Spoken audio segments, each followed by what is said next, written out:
The dusty sunbeam that fell across Aurora's face held no warmth. It was her 18th birthday, but the air in the small, cluttered house tasted like dust and dread. There were no balloons, no cake, no brightly wrapped presents. There was only the heavy, silent weight of a storm about to break. Aurora wiped a flour-dusted hand across her forehead, finishing the last of the breakfast dishes. She was a quiet girl, with eyes the color of a forest sky and a spirit that had been bent by years of hardship, but never quite broken. She lived with her stepmother, Celine, and stepbrother, Jax, a life stitched together with obligation and quiet resentment. The creak of the floorboard behind her was as sharp as a gunshot in the quiet room. Aurora turned slowly, her hands still wet and dripping onto the worn wooden floor. Celine stood there, her arms crossed tightly over her chest. Her face, which could have been pretty if it ever softened into a smile, was a mask of pinched severity. She didn't wish Aurora a happy birthday. Instead, her first words were, "Jax is worse." A cold knot tightened in Aurora's stomach. Jax, her stepbrother, had been sickly for as long as she could remember. His cough was a constant, rattling shadow in the house. "What do you mean worse?" Aurora asked, her voice barely a whisper. "The medicine," Celine said, her voice clipped and cold. "The cheap stuff isn't working anymore. The healer says he needs a special kind. A powerful kind. It costs more than this entire house is worth." Celine's eyes, hard and glittering, fixed on Aurora. They didn't hold a mother's worry, they held the calculating gleam of a merchant assessing her last remaining asset. "We'll find a way," Aurora said, though she had no idea how. She took a step forward, a gesture of comfort, but Celine's upraised hand stopped her cold. "I have found a way," Celine stated. The words were simple, but they hung in the air, thick and poisonous.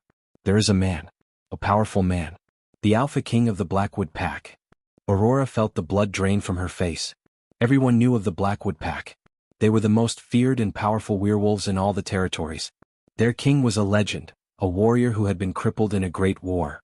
The story said the injury had turned his heart to stone, that he was a monster who snarled at the moon and hated the world. "What does he have to do with Jax?" Aurora asked, though a terrible, sinking feeling was already telling her the answer. "He has everything to do with us now," Celine said, a cruel, thin smile touching her lips. "He is a rich king who needs a wife. And I have a stepdaughter of marrying age who is of no use to me here. I have made a deal, Aurora. Betrayed you for the money. The Alpha King has paid a king's ransom for you. Enough to save Jax, enough for us to live comfortably for the rest of our lives. You will go to his castle tonight. You will be his bride." The world seemed to tilt on its axis. Aurora stumbled back, her hand clutching at the edge of the sink for support. You sold me?" The words were choked, disbelieving. "Like a piece of furniture? To a monster? I saved my son." Celine snapped, her composure cracking for a moment to reveal the frantic, desperate woman beneath. "And I have given you a purpose. You will be a queen. You should be thanking me instead of standing there with that pathetic look on your face. Now go and pack your things. You have nothing of value, so it shouldn't take long. The king's guards will be here at nightfall." There was no arguing. There was no discussion. The deal was done. Aurora was a commodity that had been traded, and her feelings were irrelevant. Numbly she walked to the small, closet-like room she called her own. She looked at her few mended dresses, her thin blanket, the small chipped hairbrush that had been her mother's. It all fit into a small, worn bag.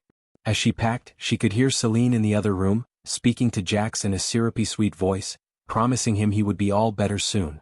The contrast between the love in her voice for him and the cold dismissal she had for Aurora was a physical pain. Nightfall came too quickly. The sound of heavy footsteps and the low rumble of a powerful engine echoed outside the house. Aurora stood by the door, her bag in her hand, her heart hammering against her ribs like a trapped bird. Two enormous men, dressed in the dark, formal uniforms of the Blackwood Pack, stood on the porch. They didn't smile. They simply nodded to Celine, who practically shoved Aurora out the door. "Be good," Celine said, her voice a final, cold command. Then the door was shut and the lock clicked into place. The sound was as final as the slam of a prison cell. The ride to the Blackwood territory was a blur of shadowy trees and silent, imposing guards. Aurora sat in the back of the sleek, black car, watching the world she knew disappear. They drove through a massive wrought iron gate and down a long winding road lined with ancient, towering trees. And then she saw it. The castle. It wasn't a fairy tale castle of sparkling spires. It was a fortress of dark gray stone, with narrow slit-like windows that seemed to stare down at her like disapproving eyes. It was immense, lonely, and terrifying. The car stopped. The guards led her inside. The interior was just as cold as the outside. The air was chilly. The walls were bare stone, decorated with old, faded tapestries of battles and giant wolves. Their footsteps echoed in the vast, empty hallways. They finally stopped before a set of large wooden doors. "The Alpha King awaits," one of the guards said, his voice a low grumble. He pushed the doors open. The room was a large study. A fire crackled in a gigantic fireplace, but it did little to warm the deep chill in the air. And there, seated in a large high-backed wheelchair, was Zephyr. He was not the grizzled old monster she had pictured. He was young, perhaps only a few years older than her. His hair was the color of dark charcoal, and his shoulders were broad and powerful beneath his simple, dark tunic.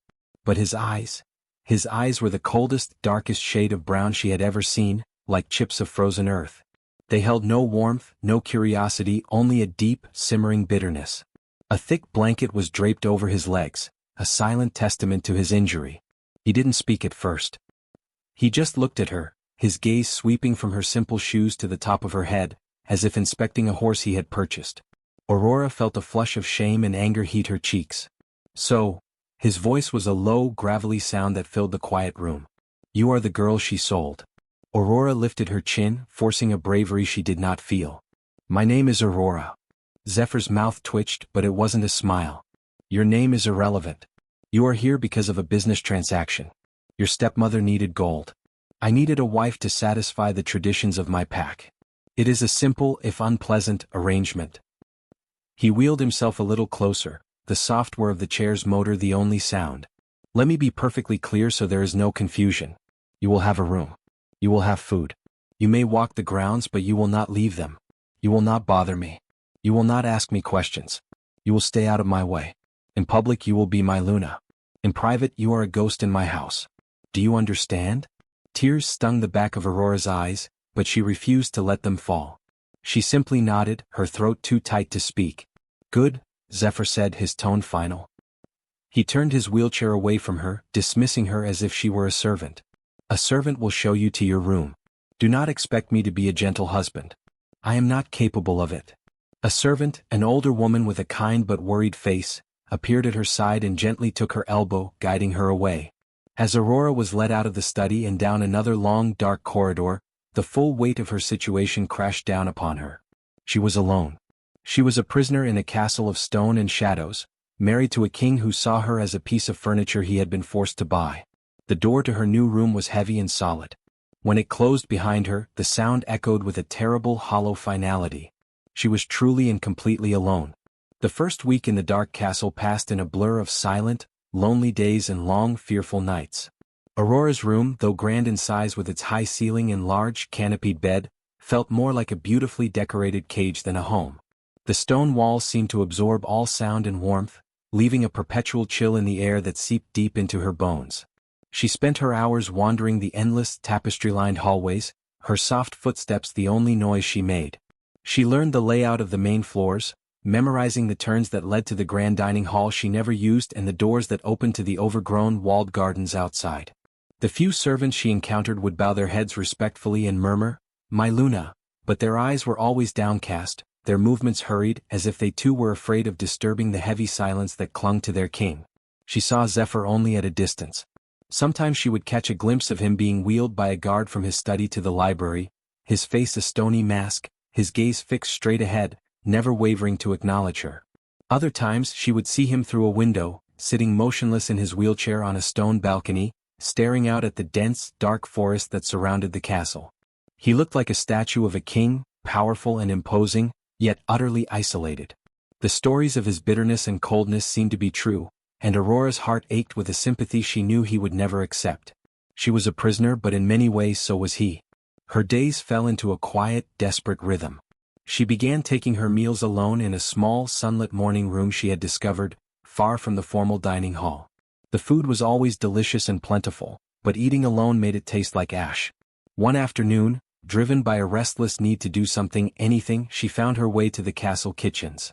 The staff had frozen at her appearance, their faces a mixture of shock and fear. The head cook, a large, kind-faced woman named Aurora, had stammered, "My Luna, Is there something wrong?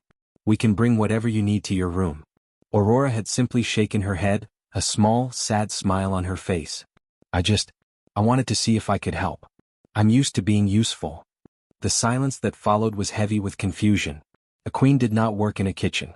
But seeing the genuine plea in Aurora's eyes, Ilara had reluctantly pointed her towards a large basket of fresh-picked herbs that needed sorting. It was a small, simple task, but as Aurora's fingers carefully separated the rosemary from the thyme, a tiny spark of purpose flickered back to life inside her. The kitchen staff slowly returned to their work, their chatter returning to a hushed, curious murmur, occasionally glancing at the lonely queen sitting at the wooden table, her head bent over her work. That small act became a ritual. Each day she would find some small way to make herself useful. She would arrange wildflowers she picked from the garden in empty vases she found in dusty rooms, bringing small bursts of color to the gloomy hallways. She started mending a torn tapestry she found in a forgotten corner, her neat, careful stitches slowly repairing a scene of a wolf running under a full moon. She was, in her own quiet way, beginning to mend the frayed edges of the castle itself, though its master remained a fortress she could not penetrate. The change began on a night when a terrible storm raged outside. The wind howled like a grieving spirit around the castle turrets, and rain lashed against the windows in relentless sheets. Aurora was reading by her fireplace when a sound, different and more distressing than the storm, cut through the noise. It was a low, pained groan followed by a ragged, terrified shout. It was coming from down the hall. From Zephyr's room. Her first instinct was to obey his command to stay away, to be a ghost. But the sound came again, a raw, broken cry that was filled with so much pain and fear it made her heart clench. Throwing caution to the wind, she wrapped her robe around herself and slipped out of her room.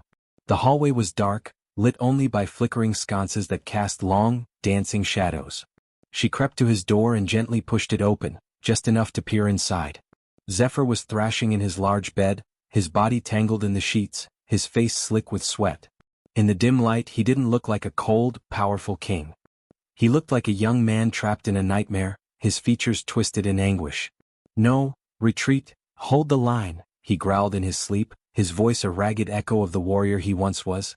The wall is falling." Aurora's fear melted away, replaced by a surge of protective compassion.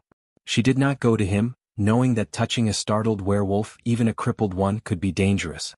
Instead, she stood by the door and began to speak. Her voice was soft and steady, a calm stream flowing against the torrent of his dreams. "It's all right," she whispered into the dark room. "You are safe. The battle is over. You are in your castle. You are home. The walls are strong. You are safe." She repeated the phrases over and over, a gentle, soothing litany. She didn't know if he could hear her, but slowly the violent thrashing subsided. His breathing, which had been ragged and desperate, evened out into a slower, deeper rhythm. The tension drained from his body and he settled back into the pillows, his face finally relaxing into peace.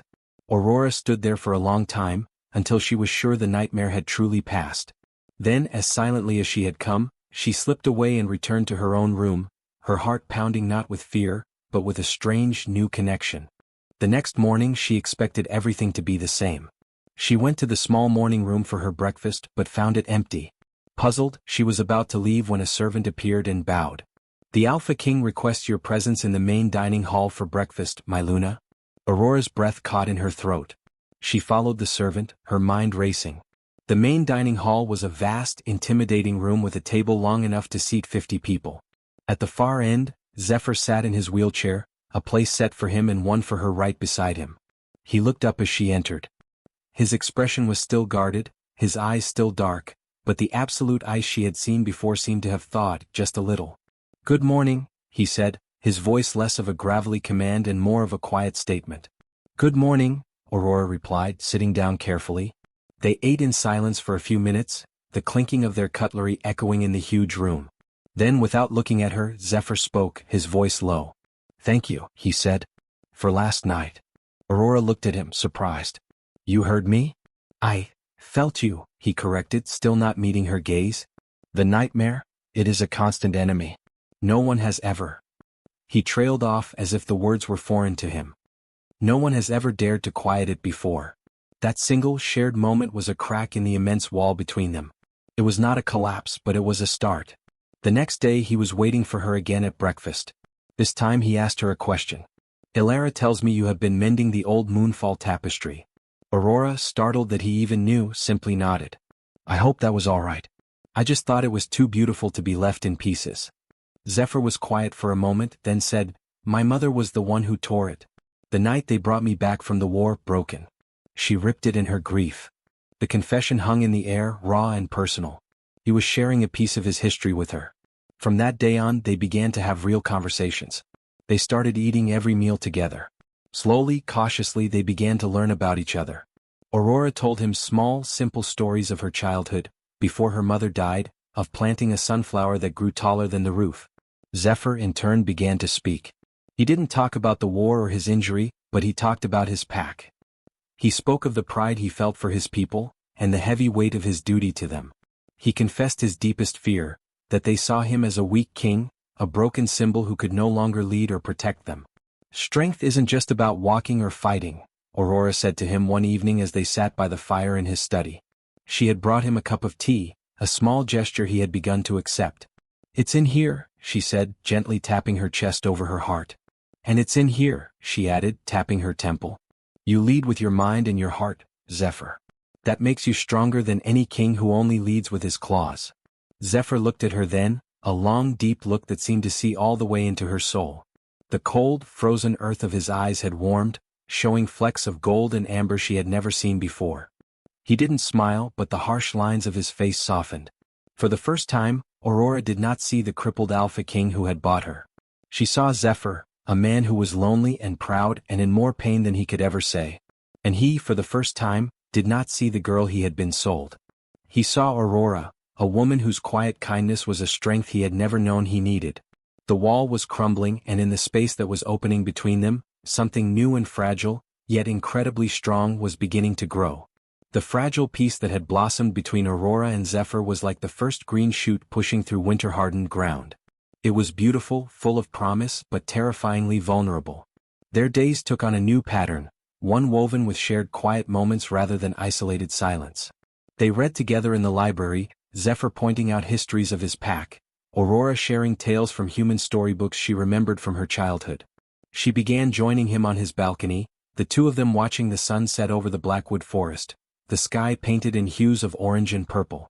She learned the names of the servants, and they, in turn, began to smile genuinely when they saw her, their fear of the king softening as they witnessed the gentle change in him whenever she was near. He still could not walk, the injury to his spine a permanent cage, but the invisible walls he had built around his heart were slowly, brick by brick, being taken down. It was during one of these peaceful afternoons that the storm arrived. It came not in the form of rain and wind, but in the shape of a menacing dark-furred wolf and a dozen of his rough-looking followers. They marched into the main courtyard of the castle as if they owned it, their arrival announced by the frantic barking of the border patrol and the deep, warning bell that echoed from the watchtower. Aurora was arranging winter berries in the great hall when she heard the commotion. Her heart leaped into her throat. She found Zephyr already in the courtyard, his face a mask of cold fury as he was wheeled into position at the top of the stone steps, facing the intruders. The Blackwood guards formed a tense, protective half-circle behind their king. The leader of the intruders, a hulking man named Brutus, shifted back into his human form. A cruel smirk was plastered on his scarred face. "Zephyr," he called out, his voice a taunting boom that echoed off the castle walls. "Or should I just call you the sitting king? I heard a rumor you'd gotten yourself a little human pet. I thought it was a joke, but I see it's true."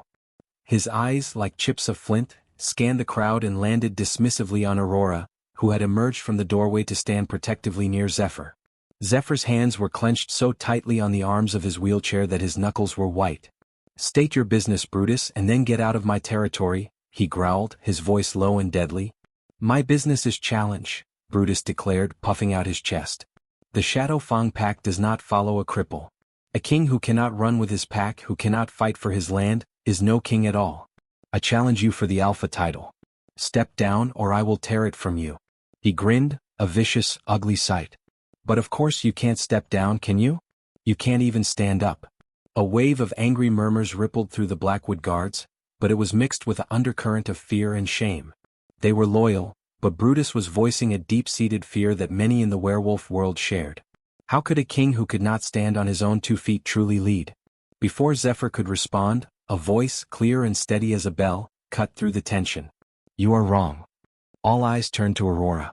She took a step forward, placing herself between Brutus and Zephyr. Her heart was hammering so hard she felt dizzy, but her back was straight and her gaze was unwavering as she looked directly at the brutish alpha. Brutus laughed, a harsh, barking sound. The pet has a voice? Go back to your knitting, little girl. This is wolf business. A true alpha, Aurora said, her voice gaining strength, ringing out across the silent courtyard, leads with more than just his teeth and his claws. A true alpha leads with wisdom. Zephyr's mind is sharper than any of your fangs. A true alpha leads with courage. He has more courage in his heart than you have in your entire body, because he leads every single day without letting his pain defeat him. You see a chair. I see a throne. You see a cripple. I see the strongest man I have ever known. Your strength is only in your muscles, Brutus, and that makes you weak where it truly counts. The silence that followed was absolute. The Blackwood guards stared at her, their faces filled with a dawning awe. Brutus's smirk had vanished, replaced by a look of pure, unadulterated rage. He had been shamed not by a rival alpha but by a human girl. You dare, he roared, taking a threatening step forward. But in that moment something extraordinary happened. A low, powerful hum began to emanate from Zephyr. A soft, golden light started to glow around him, starting at his heart and spreading outwards, enveloping his entire body. Aurora's words, her unwavering belief in him, her public declaration of his true strength, had shattered the final barrier of bitterness and self-doubt that had trapped him. It had unlocked something deep within his spirit, a magic tied to the very soul of an alpha. Aurora turned to look at him, her eyes wide. The golden light grew brighter, so bright it was hard to look at. Zephyr let out a sharp, pained gasp and then, slowly, miraculously, he pushed himself up from the wheelchair. His legs, weak and unused for so long, trembled, but they held. He was standing. A collective, shocked gasp went up from everyone in the courtyard. The light intensified, and with a sound like a rushing wind, Zephyr began to change. His form shimmered and expanded, muscles rippling and reforming. In the space of a single heartbeat, where a man had stood, there now stood a colossal wolf. His fur was the color of midnight, streaked with silver that glinted in the sun, and his eyes glowed with the same fierce, golden light. He was magnificent, powerful, and utterly terrifying. He threw back his massive head and let out a roar that was not of anger, but of pure, liberated power. It was a sound that shook the very foundations of the castle, a proclamation that the true Alpha King had returned. Brutus stared, his face a comical mask of terror. His own courage, built entirely on bullying a man he thought was weak, evaporated like mist in the sun. With a terrified yelp, he shifted back into his wolf form and fled, his pack scrambling after him in a panicked rush, not even looking back. The golden light receded and Zephyr shifted back. He stood on his own 2 feet, strong and steady. He took a few slow, deliberate steps, his eyes locked on Aurora. The entire courtyard was frozen in stunned silence. He walked towards her, each step a miracle, until he was standing right in front of her. The cold, bitter king was gone. In his place was a man whose eyes shone with love, gratitude, and a profound, awe-inspiring warmth. He reached out and took both of her hands in his. His touch was firm and sure. "Aurora," he said, his voice thick with emotion. "You did not just save me from a challenge today. You did not just heal my body. You saved me from myself. You pulled me out of the darkness when I had given up all hope. You saw the king in me when I could only see a broken soldier." He looked deep into her eyes, his gaze filled with a love so powerful it took her breath away. "You are my strength. You are my heart. You are my true partner, my Luna in every sense of the word. I love you." Tears of joy streamed down Aurora's face. She was not a bought bride anymore. She was not a ghost in the castle. She was his queen. "I love you, Zephyr," she whispered. He leaned in and kissed her then. It was not a kiss of duty or a simple seal of a deal. It was a kiss of promise, of passion, of a future built together. It was sweet and deep and filled with a fiery love that promised to burn brightly for the rest of their lives. The entire Blackwood pack, witnessing this miracle, fell to one knee in a unified, respectful bow to their true Alpha and his Luna, their cheers finally breaking the silence, filling the air with a joyful noise that meant the long winter of the castle was finally, truly over. Their story is just beginning. To follow more epic love stories and thrilling adventures, make sure to subscribe and never miss a chapter.